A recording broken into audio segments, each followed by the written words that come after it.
ఇవాళ మనం ఎవరైనా వ్యక్తి మూర్ఛతో బాధపడుతున్నప్పుడు తీసుకోవాల్సిన ప్రథమ చికిత్సల గురించి చర్చిద్దాం.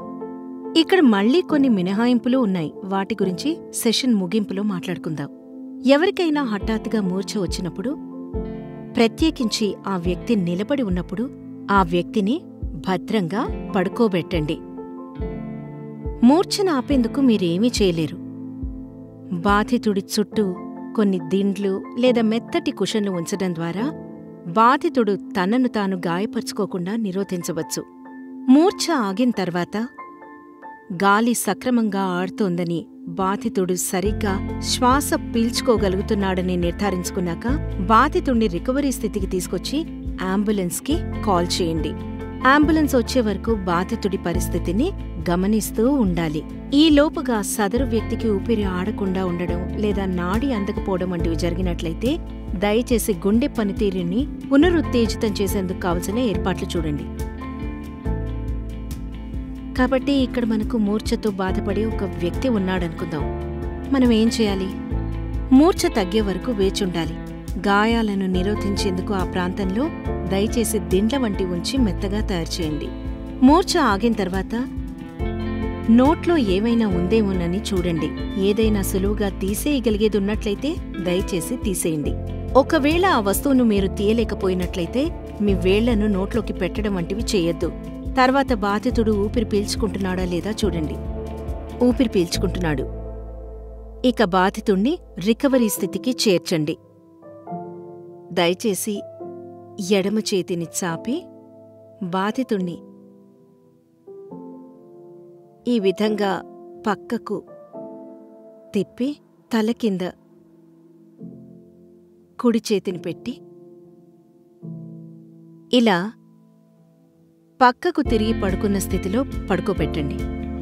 ఇలా చేయడం ద్వారా మనం బాధితుడి శ్వాసనాళం సక్రమంగా ఉంచడంతో పాటు సరిగ్గా శ్వాస పీల్చుకునేలా చూసుకుంటున్నాం.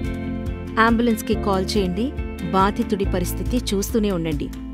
బాధితుడు శ్వాస తీసుకోవడం లేదని ఎప్పుడు అనిపించినా దయచేసి సిపిఆర్ చేసేందుకు సిద్ధంగా ఉండండి. ఇక్కడ కొన్ని మినహాయింపులున్నాయి. కొన్నిసార్లు ప్రమాదాల్లో లేదా ఏదైనా ఎత్తు నుండి పడిపోయినప్పుడు వ్యక్తులకు మూర్ఛ రావడం జరుగుతూ ఉంటుంది. ఆ పరిస్థితుల్లో మనం వారి స్థితిని మార్చకూడదు. ఎందుకంటే ప్రమాదం వల్ల వారి వెన్నెముక విరిగే అవకాశం ఉంటుంది. మీరు కదల్చడం వల్ల వారికి పక్షవాతం వచ్చే ప్రమాదం ఉంటుంది. కాబట్టి అలాంటి పరిస్థితిలో బాధితుణ్ణి కదపకుండా అలానే వదిలేసి వైద్య సహాయం వచ్చే వరకు పరిస్థితిని పర్యవేక్షిస్తూ ఉండాలి.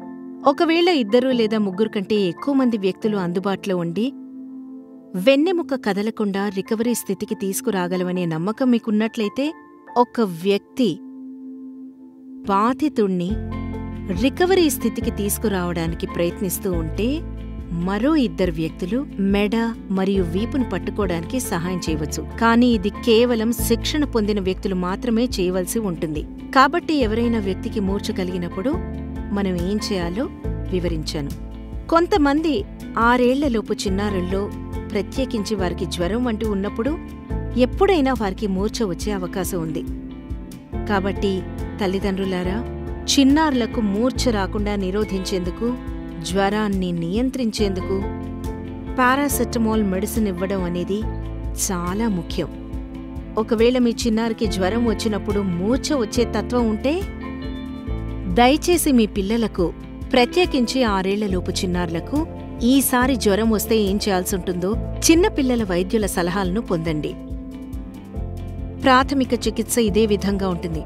మూర్ఛ ఆగే వరకు వేచుండండి. పిల్లలను రికవరీ స్థితికి తీసుకురండి. మూర్ఛని నిరోధించేందుకు ముక్కులో స్ప్రే చేసే మందులు కూడా ఇప్పుడు అందుబాటులో ఉన్నాయి. ఇప్పటికే మీ పిల్లలకు లేదా మీకు సంబంధించిన మరెవరైనా పెద్దవాళ్లకు మూర్ఛ ఉన్నట్లు తెలిసినట్లయితే దయచేసి దాని గురించి పూర్తిగా తెలుసుకోవడంతో పాటు మూర్ఛ వచ్చినప్పుడు మందులు ఎలా వాడాల్సి ఉంటుందో తెలుసుకోండి. ఎవరికైనా మూర్ఛొచ్చినప్పుడు ఏం చేయాలి అని మంచి సలహానే ఇచ్చానని నేను అనుకుంటున్నాను. ఏం చేయకూడదు? మూర్ఛ వచ్చినప్పుడు చాలాసార్లు బాధితుడి చేతిలో తాళాలనుంచితే మూర్ఛ ఆగిపోతుందనే ఉద్దేశంతో తాళాలను పెడుతూ ఉంటారు. కానీ బాధితుడు వాటితో తనను తాను గాయపరుచుకునే అవకాశం చాలా ఎక్కువగా ఉంటుంది. ఇది చాలా ప్రమాదకరం. బాధితులు నాలుకని కొరుక్కునే అవకాశం లేకుండా కొంతమంది నోట్లో స్పూన్ల వంటివి పెడుతూ ఉంటారు. బాధితుడు తన నాలుకను కొరుక్కున్నంత మాత్రాన ఏమీ జరిగిపోదు. నిజానికి నోట్లో స్పూన్ పెట్టడం ద్వారా మీరు గాలి పీల్చుకునే దారిని మూసివేస్తున్నారు లేదా గాయం ఏర్పడే అవకాశాలు ఎక్కువగా ఉన్నాయి. దయచేసి ఇలాంటివి చేయొద్దు. కొంతమంది మూర్ఛ తగ్గిన తర్వాత బాధితుడి ముఖంపై చల్లటి నీళ్లను కొడుతూ ఉంటారు. ఇలా చేయడం వల్ల మరోసారి మూర్ఛ వచ్చే అవకాశం ఉందనే చెప్పొచ్చు. బాధితుడి నోట్లో బాగా లోపలగా ఇరుక్కుపోయిన ఇడ్లీ లేదా మరేదైనా ఆహార పదార్థాలను తీసివేసేందుకు వేళ్లు లోపలికి పెట్టడం వంటివి చేయకండి. ఏదైనా సులభంగా కనబడుతూ సులువుగా తీసేయగలిగినట్లయితే వాటిని మాత్రమే తీసేయండి. అలా కాని పక్షంలో వదిలేయండి. కాబట్టి మూర్ఛ లేదా ఫిట్స్తో బాధపడేవారు పెద్దవారైనప్పటికీ లేదా చిన్నారులైనప్పటికీ పాటించవలసిన నియమాలు మాత్రం ఇవే. బిగుతుగా ఉన్న బట్టలను తీసివేయండి. మూర్ఛ ఆగే వరకు వేచి ఉండండి. బిడ్డని రికవరీ స్థితికి తీసుకురండి. చిన్నారుల రికవరీ స్థితి ఇలా ఉంటుంది. నేను బిడ్డని కాస్త క్రిందికి కొద్దిగా పక్కకి తిప్పినట్లు పట్టుకోవడం మీరు చూడొచ్చు. కాబట్టి చిన్నారులకు ఇది సరైన రికవరీ స్థితి. నేను మెడ మరియు తలను కూడా సరిగ్గానే పట్టుకొనున్నాను. ఇటువంటి పరిస్థితుల్లో మనం భయపడిపోయి చేయవలసిన వాటికన్నా చేయకూడనివే చాలా ఎక్కువ చేసేస్తూ ఉంటాం. దయచేసి భయపడద్దు. మీరెంత ప్రశాంతంగా ఉంటే బాధితుడిని అంత బాగా చూసుకోగలరు.